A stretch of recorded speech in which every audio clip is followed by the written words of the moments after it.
Olá pessoal, eu sou a Érica, eu sou escritora de livros de romance e bolsista do projeto Lê no IFPod. Esta é a Jamile, a gente é aluna do curso de Meio Ambiente no IF Campus Guarulhos.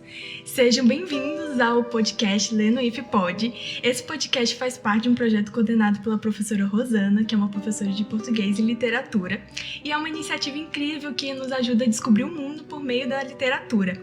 Esse podcast de hoje estará disponível na íntegra na rádio IF Fluminense, e gostaríamos de fazer um agradecimento especial para o professor Saulo, que ele está liberando o estúdio para a gente poder fazer essa gravação.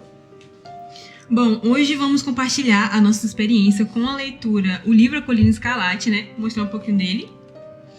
Que ele é baseado no filme do aclamado diretor e roteirista Guilherme Del Toro. O filme ganhou 2 prêmios, no caso de melhor filme de terror, melhor atriz coadjuvante com a Jessica Chastain, que fez a personagem Lucille, e melhor design de produção. E escrito por Nancy Holder, claro, a autora que já ganhou 6 vezes o prêmio Bram Stoker, que é um prêmio que homenageia os escritores de fantasia sombria e terror e que leva o nome do autor de Drácula, Bram Stoker. No podcast de hoje temos o prazer de receber as nossas convidadas, a escritora Arual Ortiz e a psicóloga Paula Oliveira. Falando um pouquinho sobre a escritora, ela é formada em letras e é estudante de biblioteconomia e é escritora, apaixonada por autores como Lúcio Cardoso e Cornélio Pena. Sua escrita traz elementos sombrios que flertam com a escuridão e existencialismo. Em suas obras, ela usa a fantasia para explorar os limites obscuros da existência humana. E também falando um pouco da nossa psicóloga Paula, ela é formada pela UF Campus, atuante na luta antimanicomial e antiproibicionista. Ela pesquisa a racialização das práticas psico no cuidado em saúde mental e atualmente trabalha como psicóloga clínica na Amor Espaço Terapêutico. Sejam bem-vindas! É isso, muito obrigada pelo convite, fiquei muito honrada, né? Espero que consiga contribuir com o debate de vocês. Agradeço o convite, é sempre bom ter uma oportunidade para falar de literatura, né? Para colocar a conversa em dia, para ler livros e contribuir com uma discussão sobre livros, não é mesmo? É ótimo. Sim. Bom, continuando aqui, A Colina Escarlate é uma história de romance gótico e suspense de terror sobre Edith Cochin, uma aspirante a escritora que se apaixona pelo misterioso Thomas Sharp. Após se casar e se mudar para sua mansão ancestral, Allerdale Hall, ela descobre segredos terríveis e segredos que a levarão ao limite da sanidade e do perigo. Tudo isso enquanto é assombrada por fantasmas. A Colina Escarlate tem todo esse clima gótico e tudo mais, então isso já leva a gente até para a minha primeira pergunta que eu vou direcionar à escritora. Quais são os elementos que você consegue identificar nessa obra que ajuda a criar esse clima sombrio, misterioso que a Colina Escarlate carrega? Eu acho que nesse livro, né? Esse livro ele foi escrito depois do filme, baseado no filme, né? A Nancy conseguiu trazer elementos muito pontuais do gótico, mas muito técnicos e muito bem trabalhados, né? A gente sabe, por exemplo, que a literatura gótica é um estilo de época. Portanto, ela pertence a um momento X da nossa vida, né? O que a gente pode fazer hoje em dia é buscar essas referências para escrever dentro do contexto atual. E aqui a gente tem os elementos mais clássicos do gótico. A gente tem uma casa abandonada no meio do nada, com aspectos sombrios, a casa é viva, a casa sente, a casa respira, a casa tem memórias, a gente tem os fantasmas que são uma metáfora do passado, né? A nossa protagonista fala muito sobre isso no livro que ela está escrevendo, ela fala o tempo todo, os fantasmas são uma metáfora do passado. Então a gente já tem um ambiente que vai tornando tudo meio claustrofóbico, agoniante, né? Ao mesmo tempo que confortável. Uma coisa muito presente do gótico nessa obra também, que eu achei muito legal de ter sido trazida assim, é o fato desse amor trágico, esse amor que não vai se realizar de forma alguma e que nos obriga o tempo todo a questionar nós mesmos. Quem somos? Por que estamos assim? Como que eu cheguei a esse ponto? Será que é porque eu não mereço ser amada? Será que é uma coisa comigo? É com o mundo? Então tudo isso é muito divertido e remete muito à literatura gótica. Sim. Também tem a questão, né, que é um elemento que eu observei, é a cor vermelha, né? Que a cor vermelha tá na argila, que é pra significar que a casa sangra. Também no anel que a Luciele usa, que a Edith chega a usar também. Então, todos esses elementos dá aquele ar de mistério.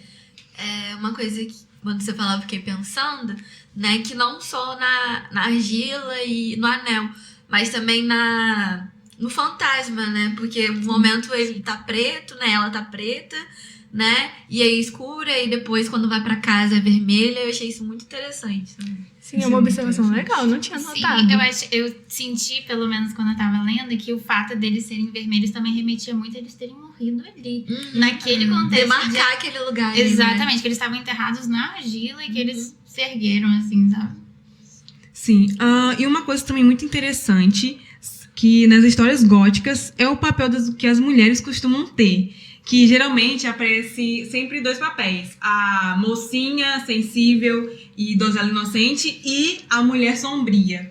E Colina Escarlate, a gente tem essas 2 figuras, que é a própria Edith, que é a donzela, né, que ela é curiosa, sonhadora, e enquanto a Lucille, ela é a mulher sombria, que representa o lado reprimido e a raiva. O mais curioso em Edith é que, além dela ter essa sensibilidade nela, ela também consegue ser bastante corajosa. E uma pergunta mais direcionada para Paula é: podemos considerar Edith de A Colina Escarlate uma heroína moderna que rompe com o papel tradicional de vítima feminina? Eu fiquei me questionando isso também, né? Eu não consegui ler o livro, né? Sim. Eu assisti o filme. E o tempo todo eu fiquei me questionando isso, assim, né? Que durante o filme mostra que ela tá rompendo com todo esse estereótipo e essa tradição feminina na literatura, né? Mas, ao mesmo tempo, depois que ela casa, parece que aquilo que torna ela revolucionária, potente e tudo mais, vai ficando em segundo lugar. E aí aquele lugar de papel de esposa, né? Vai ganhando um certo protagonismo dentro do filme, dentro da história dela, né? Isso me marcou bastante, assim, né? E eu achei muito interessante também que, até uma coisa que eu fiquei pensando, que talvez a vinculação que ela teve com o marido, né? Sim. Foi muito porque ela foi vista por ele, assim, né? As pessoas não enxergavam ela como uma escritora, como, né, uma mulher potente, assim, né? E aí ele enxergou isso, né? E aí, a partir disso, foi se dando essa relação. É ao mesmo tempo que ela enxergou, quer dizer, que ele a enxergou como uma escritora, né, e valorizou isso, sinto também que ela colocou um certo potencial nele, né, naquela coisa da máquina, da argila, Um certo né? peso. Um certo, justamente. E aí, acho que isso fez também com que, né, ele rompesse com aquilo de falar até, né, no final que a amava, né? Sim. E aí toda aquela situação com a outra mocinha, Com né? a Lucille. Com a Lucille. Eu não consegui gravar o nome dela. E aí isso eu fiquei pensando, assim, né, que ao mesmo tempo que ela se mostra uma mulher muito potente, revolucionária e muito à frente do seu tempo, mas as histórias sempre caminham para um lugar de que a mocinha precisa ser salva, né? Sim. Por algum homem, né? E aí, no caso dela, foram 2 homens, né? Primeiro o marido, aí depois o médico, né? E assim vai. Verdade. E essa questão da Edith ser vista pelo Thomas se prova na parte que ela tenta convencer o pai dela que tem que aceitar o projeto do Thomas, porque o Thomas aceitou o projeto dela de ser escritora. Sim. Então, isso é uma coisa que fica bem evidente no livro. Isso até é parte, né, para a questão da Edith, toda essa coisa da vivência que ela tem, mas também tem os traumas dela e da Lucille também, que é uma personagem muito forte. Então, pergunto para você, do ponto de vista psicológico, que esses traumas que elas vivenciaram, como isso reflete na vida adulta delas? Acredito que vai reverberar de várias formas, né? Assim, né? No sentido muito social da coisa, né? Da forma como elas vão se relacionar com o mundo, com as pessoas, com as suas relações afetivas, né? Mas também a forma como elas vão se relacionar consigo mesmas, né? Então, a Edith, ela se mostrou ser uma mulher muito potente, à frente do seu tempo, né? Corajosa e destemida, né? Portanto, que aquela cena que ela vai levar o os seus escritos, né, o livro pra algum lugar, né, e aí o cara fala que a letra dela é muito feminina, e ela logo saca que talvez se ela escrever na máquina, né, não vão perceber que é uma mulher. Sim. Isso é muito interessante, assim, isso foi uma cena que me marcou, porque mostra como que ela realmente é à frente do tempo dela, né. E já a Lucina? A Lucille. A Lucille já fica nesse lado daquele amor, assim, muito melancólico e intenso, né? E aquela coisa de que vou te dar o meu mundo e você... Um pouco possessivo até. Um pouco possessivo. Vou te dar o meu mundo e você precisa me entregar o seu mundo também e somente me amar, assim, né, sabe? Aquela coisa de entregar tudo para aquele amor, acreditar fielmente naquele amor, naquela história toda, né? E se vão envolver naquela trama, sabe? Né? Então, penso muito que os traumas, eles vão reverberar nas pessoas de diversas formas diferentes, né? De acordo com o contexto social que essa pessoa tá inserida, né? Como a Edith, que é a protagonista, ela teve, né? Por mais que tenha passado por toda a situação da morte da mãe e tudo mais, mas ela parecia ter um apoio do pai ali, né? Uma presença muito grande paterna, né? E é algo que realmente se mostrou muito fortalecido durante a história, né? E aí já a outra, né? Já é algo que mostra que ela realmente foi o tempo todo talvez deixada de lado pela família, né? Colocada no internato, não entendi muito bem se era um internato, se era um manicômio, né? Que ela foi parar, sim, né? Ficou, pelo menos no filme, ficou meio subentendido, assim. Ficou. Todos esses acontecimentos, né, meio que mostram situações passadas. A Lucille, por exemplo, esse negócio desse amor todo, dar tudo de si, vem que ela sofria muita repreensão do pai dela. E aí, quando ela tava com aqueles momentos de repreensão e tudo mais, ela fazia parecer que ela estava carregando tudo pelo Thomas e que ele estava devendo a ela cada vez mais, a cada vez que ela pagava por ele. E a Edith também teve aquele trauma de ela ter visto o espírito da mãe dela, ter ouvido as pessoas da casa falar. Eu fiquei curiosa em pensar como esse negócio de ela ter visto o espírito dela, da mãe dela, como isso impactou ela no futuro. Uhum. É algo a se pensar mesmo, né? Porque penso muito que também é uma coisa assim, né? Como que tem a literatura, né, desse livro é uma coisa mais gótica, né? Sim. E até talvez melancólico também, de alguma forma, Demais. né? Demais. Ainda bem. Ainda bem. Eu acho que essa coisa dos espíritos e do fantasma, né? Me parece não tanto no lugar, talvez, muito também do lugar de provocar medo, né? E suspense e assustar, mas também de uma forma de companhia, assim, né? Como se a gente não tivesse o tempo todo sozinho, né? Com certeza. Né? Portanto, que foi a partir dos avisos do fantasma lá na casa, né? Que ela passou a sacar o que estava acontecendo aquilo ali, né? Verdade. E agora vou partir um pouco para um assunto mais sobre um pouco sobre a burguesia e um pouquinho do declínio da nobreza. Em A Colina Escarlate, percebe-se um contraste forte entre os personagens americanos e ingleses, entre a modernidade de Edith e a atmosférica decadente da mansão Allerdale Hall. Será que esse contraste reflete algo maior como uma transformação social ou simbólica da época? Que leitura você faz dessa oposição entre esses dois mundos? No caso, essa pergunta seria para a nossa escritora Arual. Eu, mera mortal.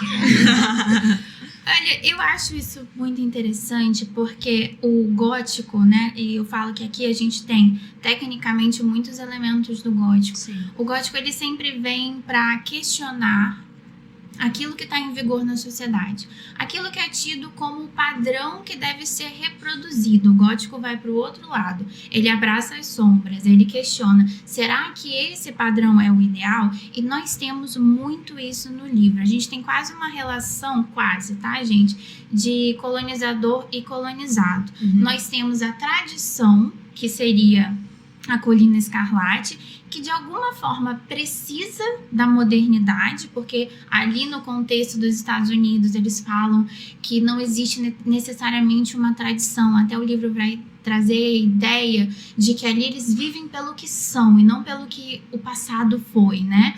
Então eles precisam dessa modernidade, mas ao mesmo tempo eles rejeitam com um orgulho. Isso fala muito sobre os processos sociais e transformadores que nós temos na sociedade desde que o mundo é mundo, né? Temos esses choques de modernidade, de tradição, o que é que deve ser mantido da tradição, o que é que faz mal da tradição. Quando a gente para pensar em determinados posicionamentos sociais, digamos assim, comportamentos. Ai, a mulher não podia sair sozinha de casa porque isso era muito terrível. Não deixa de ser uma tradição, mas é uma tradição que está trazendo algum benefício para as pessoas, né, para os indivíduos, ou na verdade ela está impedindo essas pessoas de alcançarem os seus sonhos ou de viverem livremente. O gótico também tem muito disso, né? De o que seríamos se não houvesse tanta pressão, se não, a gente não tivesse tanto que, digamos assim, é que me fugiu a palavra, mas honrar a expectativa do outro sobre você. Sim. Entendeu? Isso fica muito evidente na cena do baile, por exemplo. Que lá todo mundo tá babando, que eles vão dançar, fazer toda aquela valsa e tudo mais. E mostra que eles são muito agarrados a essa tradição. Tem a Lucille tocando piano também, todo mundo para ver. Só que em contraste a gente vê o Thomas apresentando sua invenção pro pai da Edith. Ele vai lá, pega a mãozinha dele e fala: suas mãos são macias, quer dizer que você não tem trabalho duro. Então aqui a gente fez o nosso nome e o seu é o carregado dos outros. Que é a questão que ele é baronete, né? Sim. E aí, então isso aí meio que dá todo esse auê no livro. E a casa, né, como a casa é uma casa bem gótica, ela carrega todo o peso da tradição. Quem são aquelas pessoas, além dos assassinados, né? Quem são essas outras pessoas que carregam esse peso, esse trauma? Quem são esses fantasmas que estão todos enterrados ali? É a própria história da tradição que eles são obrigados a carregar. Tanto é que o Thomas, no final, ele fica o tempo todo: nossa, eu nunca pensei que eu poderia sair daqui e morar em outro lugar. Porque existe esse peso que é construído, às vezes, dentro dos seios familiares, né? De que você precisa honrar o que foi feito no passado. Sim, você precisa seguir esse caminho. Você não pode desviar um pouquinho que você já... Nossa, você tá errado, não sei o quê. Não, você tem que seguir a tradição. Você tem que seguir, seja algum jeito, sei lá, de uma família, sei lá, Uma usar expectativa familiar. isso. Se uma família usar algo de um jeito, você não pode usar do outro, porque vai estar sendo O contra. que os outros vão pensar, né? E o Thomas também tá muito preso àquela casa por causa da Lucille, desse dever que ele sente que tem que pagar. Então, toda vez que, quando a máquina dele começa a dar certo, ele pensa em contar pra Edith, mas ele fala: não, eu preciso falar pra Lucille, porque é ela que tem que saber, porque é ela que tava comigo todo esse tempo. Sim, ele meio que chega nela e fala assim: olha, você tá vendo como que eu tô conseguindo? Você tá vendo que não sei o quê? Ele sempre tem ele quer essa aprovação de Lucille.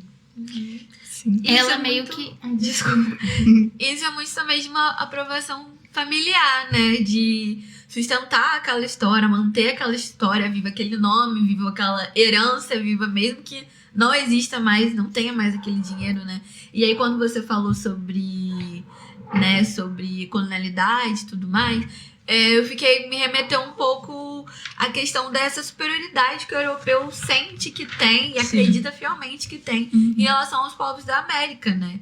Então, é aquilo, é toda aquela tradição do baile, né? É toda aquela coisa do nome, de manter aquele nome vivo, né? Mesmo que não tenha mais herança, mesmo que a família esteja em ruínas, né?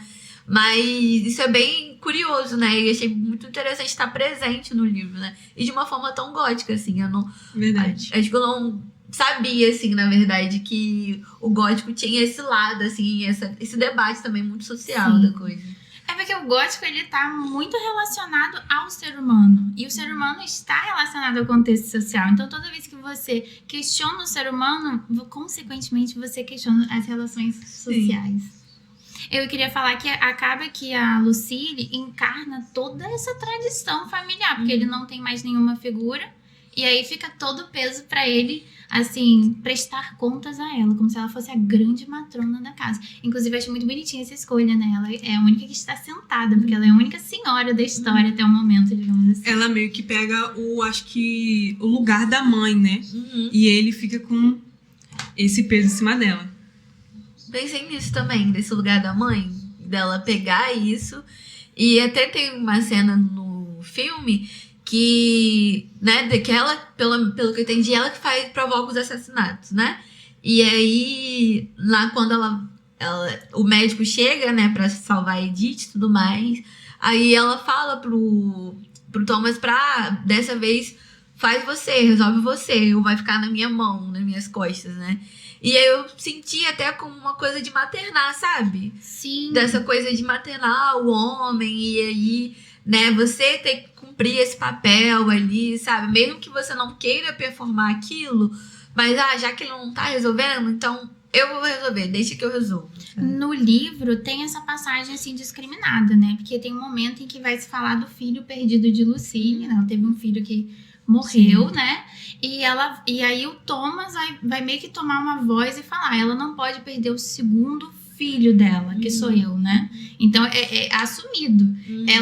Ele é a criança dela, ao mesmo tempo que ele assume o papel de homem da casa, mas ela é a grande matrona dessa casa. Por isso que a ideia de trazer aquela casa pra cima de volta, transformar ela, é mais pra satisfazer um desejo da Lucille do que de si próprio. Ele sempre colocou os desejos dela acima do dele. Uhum.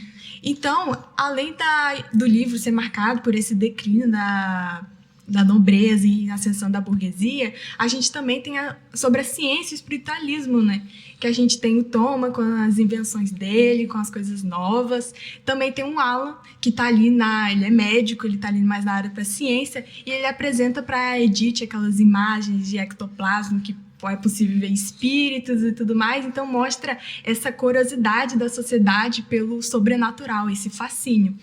Então, a pergunta é para as duas, que essa questão, essa mistura entre a ciência e o espiritualismo ajuda a construir o clima gótico da obra e revelar as contradições da sociedade vitoriana?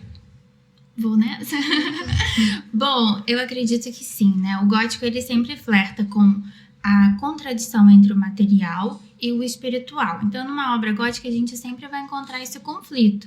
Primeiro, porque o espiritual representa uma coisa mística, que é muito assim, às vezes assustadora para algumas pessoas, ou pode trazer alguns incômodos, enquanto a materialidade faz parte do conflito gótico. Então, o material, de alguma forma, sempre se volta para a espiritualidade, no sentido de buscar as respostas que ele não consegue encontrar na materialidade. Então, esse conflito, termos os dois elementos, é uma coisa assim que cria essa ambientação, porque é sempre do questionar se eu vi mesmo aquele fantasma ou não, que surge o medo, que surge a inconstância, que surge a incerteza. E aí você se agarra àquilo, não, mas eu sou cientista, eu sei que as coisas são assim e que além da matéria não existe mais nada. Então a gente vai para lá e vai para cá. E muitas vezes também no âmbito da carne, né? De você questionar, será que sou puro o suficiente para receber o amor? E aí, no final, por exemplo, desse livro, a gente tem muita condenação. Thomas espera uma condenação da alma dele.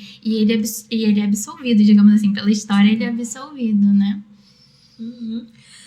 Eu fiquei pensando, né, que você até trouxe sobre isso, sobre o gótico mostrar muito as representações sociais, assim, o contexto social, né? E o quanto que a ciência e a espiritualidade é algo muito presente desde o início da sociedade, né?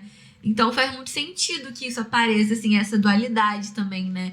Essa vertente entre a ciência, né? E aí entre a espiritualidade, que é algo que a gente não vê, mas que a gente sente, mas que tá ali, mas que também que a gente não entende direito de onde que vem. E da mesma forma, talvez a ciência, assim, né? Que é uma coisa que a gente tá aí, mas como que é feito isso aí, né? Como que acontece esse processo, né? Então, acho que a história mostra bastante, assim, essa dualidade, né? Muito presente na vida do ser humano, sobre a ciência, a espiritualidade, né? O que a gente acredita, o que a gente vê ali, né? Sim. Essa dualidade é típico do século XIX, que é marcado pelos avanços tecnológicos, culturais. Então, a obra representou muito bem isso. Eu gostei, eu acho que foi uma das melhores obras que eu li esse ano. Porque Eu também. Eu não tinha lido esse livro, eu vi o filme há muito tempo atrás, acho que foi em 2017, se eu não me engano. E eu achei que o livro dá uma camada muito maior que eu me lembrava do filme, né? Eu tenho que assistir o filme agora pra saber. E como eles entram, assim, não só nas questões sociais profundamente, porque a gente tá falando de uma sociedade que tá retratando um momento que a gente viveu, e também como ele entra muito profundamente nos sentimentos e na construção da personalidade desses personagens. Isso é muito típico do gótico também, porque você pega o quê? O ser humano e você disseca ele como se ele fosse uma coisa muito científica, né? Só que não é, né? Sim. Indo um pouquinho para teorias da conspiração, eu fiquei, tipo assim, muito curiosa sobre como a mãe da Edith avisou a ela sobre a colina escarlate. Eu fiquei nessa dúvida, será que ela pressentiu depois da morte, ela viu o futuro? Ou será que ela já sabia uma coisa desde antes? Também tem o pai dela que ficou antipático, né, com o Thomas, ficou meio com o pé atrás. Então essa coisa meio que como os pais dela Já tivessem premeditado, entre aspas. Assim. o que poderia acontecer. O que você acha? Bom, eu parti de uma visão um pouco espírita, digamos assim, porque a gente fala até do ectoplasma aqui, que é um conceito bastante difundido no espiritismo, né? A gente tem isso lá. Mas o espírito, ele não está presente só no nosso presente material. Ele pode, tipo assim, ir para outras linhas temporais. Então, é possível que a mãe tivesse visto, soubesse do destino e aí viesse avisar a filha. Seria bem possível. E o pai, eu acho que era só um sexto sentido mesmo, até porque ele foi lá e falou, olha, manda investigar esse cara aqui. Aí tem vários documentos, assim, muito comprovatórios de que ele não é nada confiável. Sim. Eu já parto um pouco mais da teoria da maternidade, assim, né? Daquela coisa do instinto materno, Sim. que é imposto socialmente para as mulheres, né? De colocar essa coisa de que né, as mulheres têm que ser mãe, têm que construir uma família, e consequentemente ela já vai nascer com esse instinto materno, não só para os seus filhos, mas também para as pessoas em torno dela, né? Os maridos, os filhos, né? Os netos. Então, eu acho que me remeteu um pouco a esse lugar, assim, da maternidade, né? E que mesmo após a morte, né? Continua ali presente, né? Porque ela continua, né? Quando eu falei sobre essa coisa dos fantasmas, dos espíritos acompanhar, me remeteu muito desse lugar de proteção, assim, de cuidado, né? E não de assombrar e de assustar, né? Mas de ser algo que tá ali, né? Então, me remeteu, né? Agora viajando na teoria da conspiração, desse lugar que mesmo pós-morte, a maternidade continua muito ali presente, né? Então, ela vai continuar acompanhando aquela filha, né? Tentando proteger aquela filha, mesmo não estando presente em vida. Sim.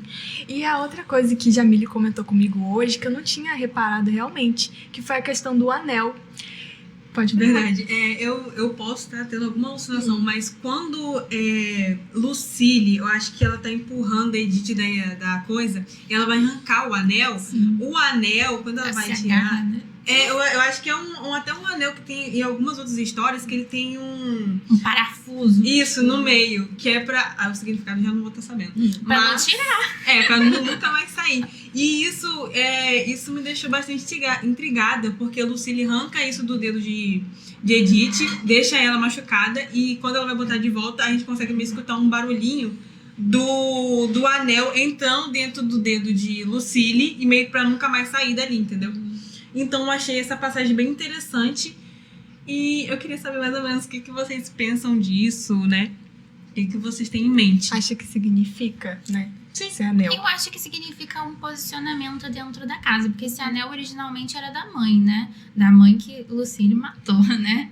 Então, era o lugar que ela sempre quis ter dentro daquela casa, mas que como a tradição está em decadência, né? Tanto eu tava pensando nessa questão do tradição e decadência, porque a nossa protagonista, Edith, ela é super pra frente, como a gente comentou, mas quando ela entra no contexto da casa, ela vai pra trás, né? Ela volta a pensar coisas, ela quase se abandona os seus sonhos, né? Então, eu acho que esse significado de colocar esse anel que já passou por várias mãos antes, né, de Lucille, significa assim, agora o nosso destino tá realmente selado. Eu quero ser a grande, assim, dona dessa casa, a grande matrona dessa casa e ninguém vai me impedir.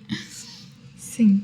E eu acho também que tem um detalhe no filme que é que só Lucille tem as chaves da casa. Todas as chaves ficam com ela. Ou seja, ela que é dona ali, ela que mexe em tudo, só ela que sabe de todos os segredos. Ela que, por exemplo, quando a Edith pede uma chave pra abrir algum quarto, alguma coisa, a Lucille fala, tem segredos que você não pode saber. Jamais. Só eu passo, alguma coisa assim. Então, Lucille, ela sempre tem essa coisa autoritária. Independente que seja Thomas, Edith, Alan, qualquer um, ela tem esse pé no chão, que é ela que tá ali, ela é a chefona, é a alfa. É muito pra demarcar esse lugar, né? De tanto dona da casa, mas também, né, o que você trouxe sobre, que tá no livro, né? Da fala do Thomas, né? Que ele fala como se ele fosse o segundo filho dela, né? Muito também de marcar esse lugar enquanto mulher, mas enquanto mãe, enquanto dona da casa, né? Enquanto a pessoa que move aquela estrutura ali, né? No sentido de que é ele que se casa com as mulheres e tudo mais, mas quem tá por trás é ela, né? Quem é a cabeça né? Que arquiteta tudo é ela, né? Então acho que talvez é muito pra demarcar esse lugar, assim, né? E de, ninguém me tira daqui. Não vai ser qualquer uma que vai me tirar daqui. Então, e puxando um pouco disso que você tá falando, me fez lembrar que quando o Thomas, ele vai correndo pra pegar o papel que acho que Edith tinha escrevido e queimar, ele fala assim, vamos esquecer isso tudo, todos nós podemos ter um futuro, alguma assim. Aí quando ela escuta a palavra todos nós, ela já entende que o Thomas tá botando, agora não é só Lucille e Thomas, agora é Edith, seja ela quem for. Então ela, nesse momento, ela fica tipo assim, meu Deus, como assim? Todos nós? Você tá incluindo outras pessoas? E o risco de vida. Ai, que pra todos E ela não ficou também legal. menciona que aquela casa era o lar deles, que era o único lugar que eles poderiam viver o que eles tinham, porque não era aceito pela sociedade. Então isso mostra que enquanto a casa era meio que a prisão de Lucille, foi a libertação, né, de Edith, que ela pôde enfrentar os fantasmas, que na verdade não eram para assustar, eram justiceiros, né? Eles estavam sedentos por vingança pelo que aconteceu com eles na casa. Perdão, pode falar. Só ia complementar que eram essa totalmente é uma outra vítimas. reviravolta do gótico, né? Quando a gente sempre numa obra gótica, você vai sair lá sabendo que o sombrio, aquilo que você abomina, faz parte de você. Entendeu? É sobre integrar os seus demônios, integrar suas sombras, aceitar as partes de você que você não gosta. Então isso é muito assim, sempre numa obra gótica a gente vai ter, aquilo é terrível, ele é péssimo, mas aí depois você vai entender que na verdade não era bem aquilo, que aquele ser maligno, terrível, que você tem medo, na verdade é tão humano quanto você. O gótico sempre vai nos lembrar que os piores monstros são os seres humanos. Sim, sim. E pensando nesse padrões de história, né? Tipo, o gótico tem o próprio estilo dele. Quando a gente pensa assim, princesa, o príncipe que salva, quando a gente aplica essa ideia no livro, a gente poderia pensar que o Alan seria o príncipe encantado da Edith, né? Porque ele chega pra salvar ela, anda 4 horas, quase morre no caminho, só pra poder trazê-la de volta. Eu acho que dá pra interpretar como um conceito de amor verdadeiro, apesar de todas as falhas da Edith, porque, digamos assim, na visão do Alan, ela falhou muito com ele, ela virou as costas pra ele, nunca enxergou os sentimentos dele, mas ele permaneceu e... esqueci o que eu ia falar. E também o fato de que ele é sim um príncipe encantado em um aspecto mais verdadeiro, um pouquinho. Mas quem dá o golpe final, quem mata todo mundo, É Edith. Edith. Eu não sei como é que é no filme, mas o último golpe é da Edith. No Ele filme é assim. apaga, ele chega, apaga e ela vai derrotar o resto da história toda. Então, assim, ela é sim uma princesa, ele pode ser um príncipe, mas aí a gente tem os papéis um pouquinho invertidos, porque é ela que vai arrastar ele até o final, quando eles encontram a galera ali no meio do caminho. Sim, no filme tem um pouco disso, que no final, quando Edith tá ali tendo uma certa batalha final com a Lucille, ela fala assim pra Edith, vai ser, eu não vou parar até te matar, a gente vai ficar aqui teste a teste e tal. Aí a Edith vai dar uma porrada na Lucille, a Lucille não volta mais, aí a Edith vai concluir, eu sei disso, eu já ouvi. Eu já ouvi. Mas eu, pensando, talvez devaneando um pouco assim, né? Até mesmo porque o médico, né? Eu não lembro o nome dele. Alan, ele é um homem louro, né? E tem os olhos azuis ou verdes. Toda aquela coisa Estereótipo. do estereótipo do príncipe cantado, que vai vir no cavalo, salvar a dança. Que vai vir a pé, E vai vir a pé, Porque não tinha na cavalo. neve. porque tava nevando. Enquanto o Thomas tem uma coisa mais sombria, assim. Ele tem um aspecto mais, pelo menos no filme, Sim. né? Mais misterioso, mais Ele aquele é um príncipe homem. gótico. Mas aquela coisa assim, não sei se ele tá tão afim de mim, não sei o que tá acontecendo aqui. Mas aquela coisa mais misteriosa mesmo, né? E o Alan já tava me mostrando uma coisa mais disponível. Olha como eu sou cavaleiro com você, olha como eu te respeito, olha como eu quero cuidar de você, né? Mas no final acaba que a percepção que eu tive foi muito de como que, né? E eu não tinha pensado dessa forma, até você falar, né? Sobre que no final ela que acaba matando todo mundo, ela que resolve o rolê dela ali, né? São as duas, né? Uma briga entre Duas mulheres, né? pelo controle. Sim, mas na minha cabeça ficou muito assim, primeiro ela espera que o Thomas salva ela, né, daquela vida que ela tava vivendo, de não ser vista, e depois do falecimento do pai. E aí depois chega o Alan pra salvar, tirar ela dali, né? Mas de fato, né, no final quem se salvou foi ela, e ela salvou ele também, assim. Os fantasmas ajudaram muito ela. Sim. Se o Alan não tivesse chegado, talvez ela conseguisse só com os fantasmas, não sei. Não sei, porque, tipo assim, quando ela tava lá, e sabe, pra mim, Edith, ela foi uma personagem que eu botei uma tanta esperança nela, parece ser um pouquinho diferente, porque quando ela pisou naquela casa e ela se ficou de um transformou. jeito, meu Deus do céu, eu fiquei tão irritada com a Edith, coitada. É a tradição. Nossa A Senhora. tradição sufocando nossa personagem. Pois é, eu falei assim, minha filha, relaxe. Eu sei que você consegue. Eu sei que você ama ele, mas você pode fazer outras coisas Sim, também. mas vai escrever seu livro, teu rolê. E ela jogando todo o dinheiro dela fora, acabando com a vida financeira dela, com tudo. E eu, gente, já era. Acabou o Também me deu gente. uma agonia. Quando eu vi ela vendendo o legado dela, né, pra, tipo assim, priorizar o dele, eu fiquei tipo, opa, calma aí, acho que não tá legal. Tipo assim, tudo bem. Thomas, ele tinha a ideia dele, ele tinha a sua máquina, mas pra mim, Edith, ela pegou o dela e esqueceu e pegou de Thomas, pronto, esse é o nosso. É isso que vai dar certo, eu não preciso ser escritora, eu não preciso escrever mais, eu posso pegar meu dinheiro todo e dar pra você terminar o seu. E eu fiquei assim, não, Edith, não faz isso, por favor. É porque isso mostra em todo momento, na luta final dela e essa questão com o Thomas. Ela queria fugir dos problemas dela, queria fugir da casa dele dos fantasmas, ela queria esquecer tudo isso. Então, naquela luta final, quando tudo aquilo tá acontecendo, os verdadeiros vilões nem chegam a ser a Lucille e o Thomas, chegam a ser os próprios medos dela. Ela enfrenta eles naquele momento. E isso é mostrado nessa luta final dela. Verdade. Outra coisa que eu acho interessante também sobre essa grande busca da Edith por fazer essa máquina funcionar é porque também ela acaba depositando a esperança de que consertando a máquina ela conserte o Thomas. Ela o liberte daquele contexto miserável no qual ele está acorrentado. Então são várias perspectivas, né, digamos assim, são vários sentimentos conflitantes que ajudam ela a se abandonar, entendeu? Em detrimento dos outros, principalmente do Thomas. E é uma história, né, bem atual isso, né? Por mais que tenha sido, né, foi escrito num outro contexto, né, e tudo mais, mas é uma coisa que ainda perpetua, né? Essa coisa né, da mulher estar aqui para salvar o homem, consertar o homem e abrir mão de si, né, para aquela relação, né, de todas as duas partes, né, tanto da Lucille quanto da Edith, assim, né. Uma coisa que me angustiou muito durante o filme foi isso, né. No momento que ela pisou na casa, ela nunca mais escreveu. Eu fiquei, cara, cadê você aqui? Cadê essa escritora, sabe?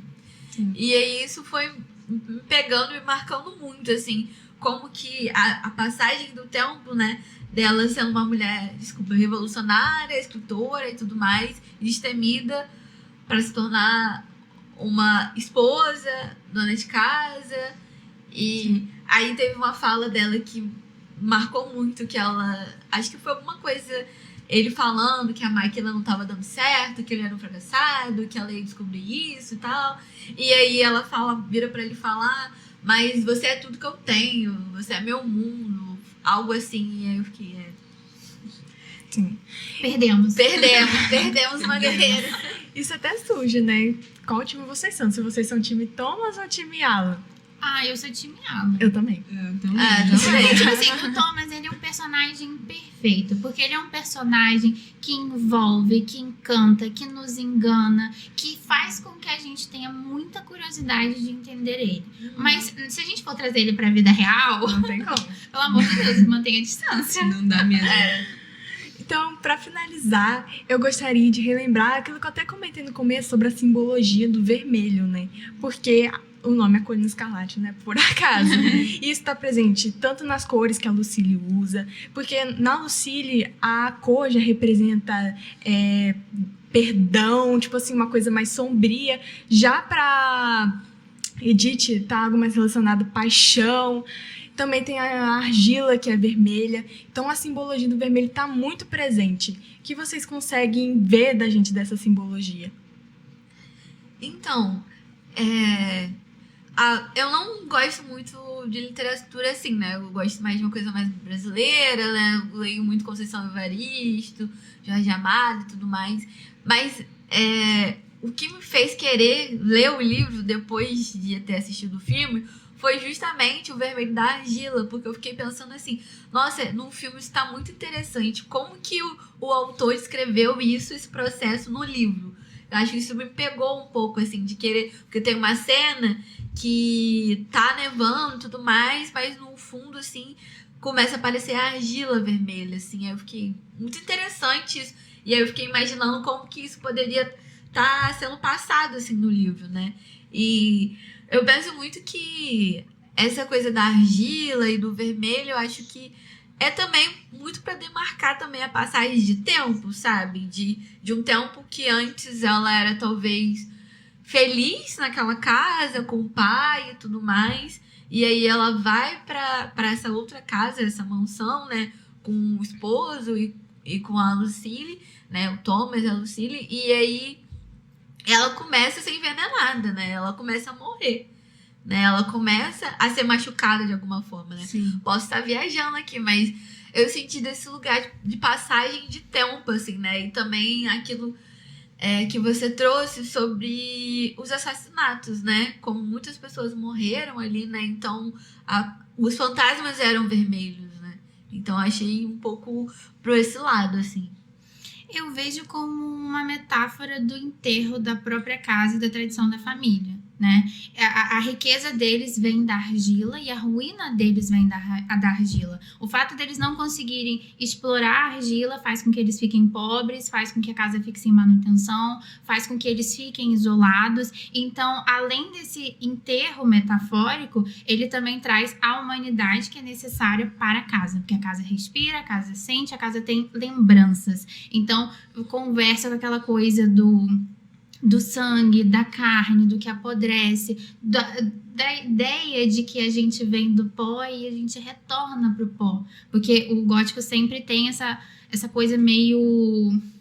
Lembra um pouco o catolicismo, né? Sempre se volta para algumas questões católicas. Então, eu acho que simboliza muito bem isso. E como a gente está falando um pouquinho de literatura brasileira, quem gostou muito de ruína de casa e famílias junto com elas, eu deixo, inclusive, a sugestão da leitura de Crônica da Casa Assassinada, que é meu livro favorito da vida, escrito por Lúcio Cardoso. E ele fala de uma família no interior de Minas Gerais que passa por um processo muito semelhante a esse aqui. Então, é uma família que se agarra muito a essa casa. Ai, somos aristocratas, não podemos cair, mas vamos cair. Vamos ser todos enterrados juntinhos. Isso. Então, chegamos ao fim desse episódio.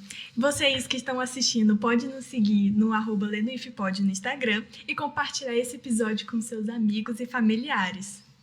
Foi muito bom ter essa conversa com vocês, gente. Foi maravilhoso. Foi uma experiência única e também foi muito legal de conversar sobre o livro, fazer esse debate, né? Porque até porque a gente conversando aqui, cada um vai falando sua opinião e cada um vai tendo um novo, vamos supor assim, um novo ar de perdi na palavra. Mas enfim, um novo ar de Da história. pra ter uma base da história mesmo, né? A gente vai cada um falando o que a gente viu, o que a gente sentiu. Novas percepções, essa é a palavra.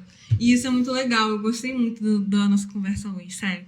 Vocês podem fazer a despedida de vocês e divulgar o Instagram de vocês.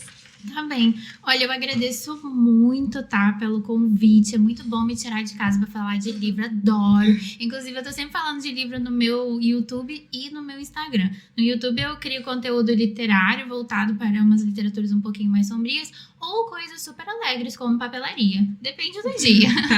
E no meu Instagram eu divulgo um pouco mais sobre o meu trabalho como escritora. Vocês podem me encontrar em qualquer rede social como Escrivando Caos. Eita, Gostei do nome também. Gente, foi um prazer. Muito obrigada pelo convite. Eu adorei, assim. Adorei saber também mais um pouco sobre a cultura gótica, que é uma coisa que eu não acesso, né? Acho que interessante também essa forma de conhecer outras coisas, né? Que tá bem diferente e bem distante, assim, do que eu trabalho, né? Do que eu acesso enquanto psicóloga e também consumidora de cultura, né? Gostei bastante do debate aqui, né? Parabenizar pelo projeto, muito legal mesmo, assim, né? Muito interessante que os alunos consigam estar acessando a literatura dessa forma, assim, né? E é isso, muito obrigada, estou à disposição para novas conversas, novos encontros, né? E é isso. Eu agradeço também e esperamos que vocês tenham gostado e nos vemos na próxima. Tchau!